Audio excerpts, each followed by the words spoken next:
Hey there! Welcome to this presentation on working landscapes. My name is Mary and I'm the Education Coordinator here at the Mojave Desert Land Trust.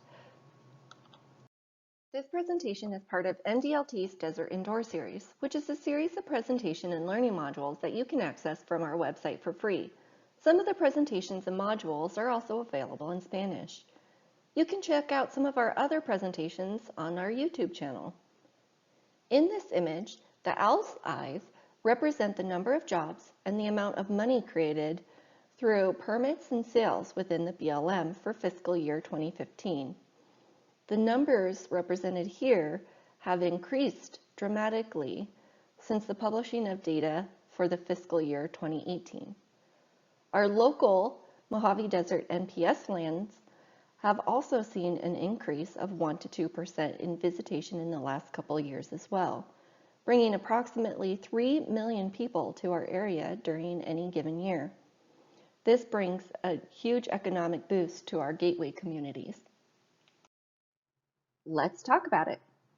Today we'll talk about what a working landscape is, mutual sustainability and its three components, the BLM land management priorities and strategies, NPS resource management plans.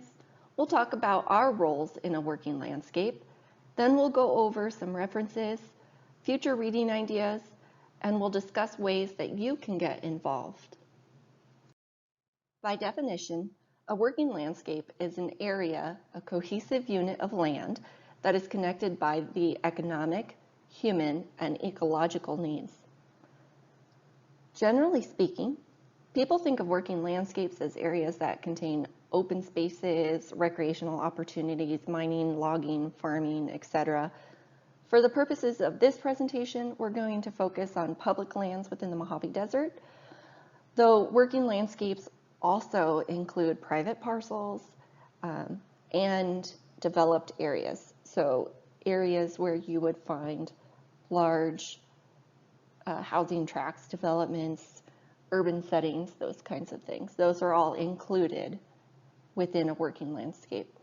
In this photo, you'll see that the California desert boundary actually encompasses three different desert ecosystems, the Great Basin being in the most northern, the Mojave taking up the central portion of the California desert boundary, and that Colorado Sonoran to our south.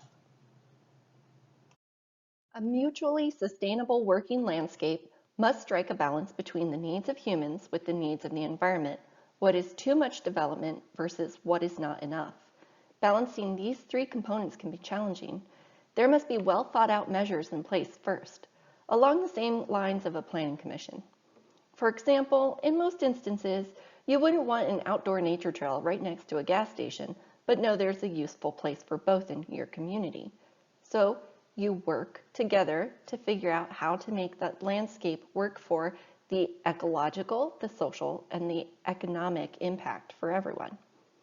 We must work together to balance the needs of the environment with ours while maintaining the natural resources, keeping areas productive both economically and environmentally for now and for the future.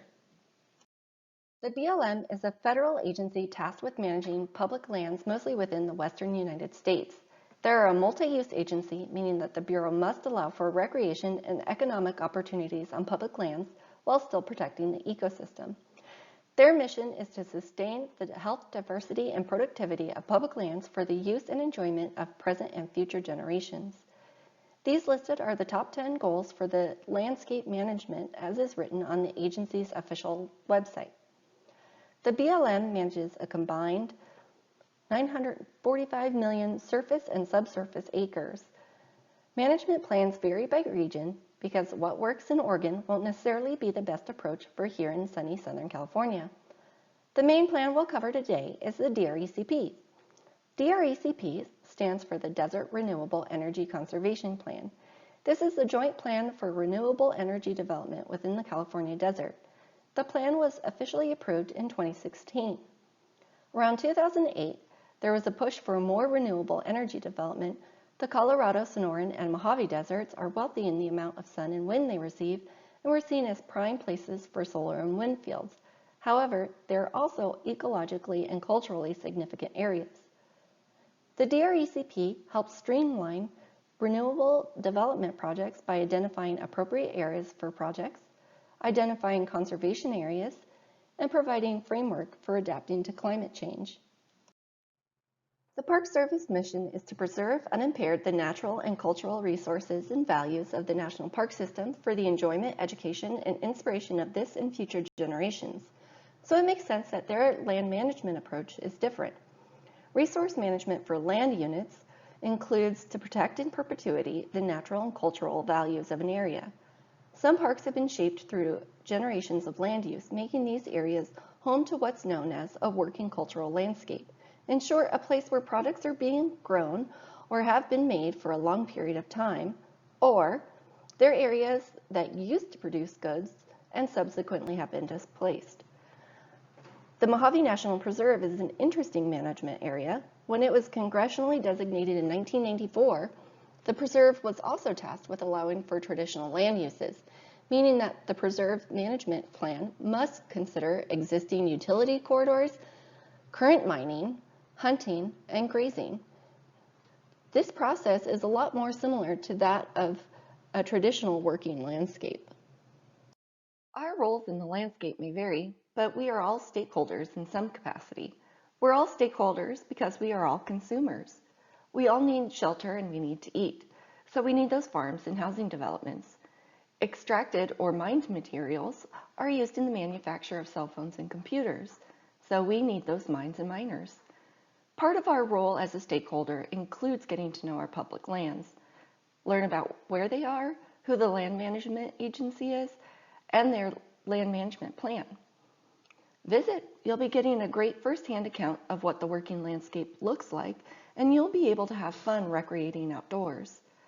As a stakeholder, we can encourage responsible, ethical, and sustainable development, advocate for land stewardship, get involved with a nonprofit, volunteer and be outdoors, stay informed, attend public hearings, write your local, state, and federal politicians.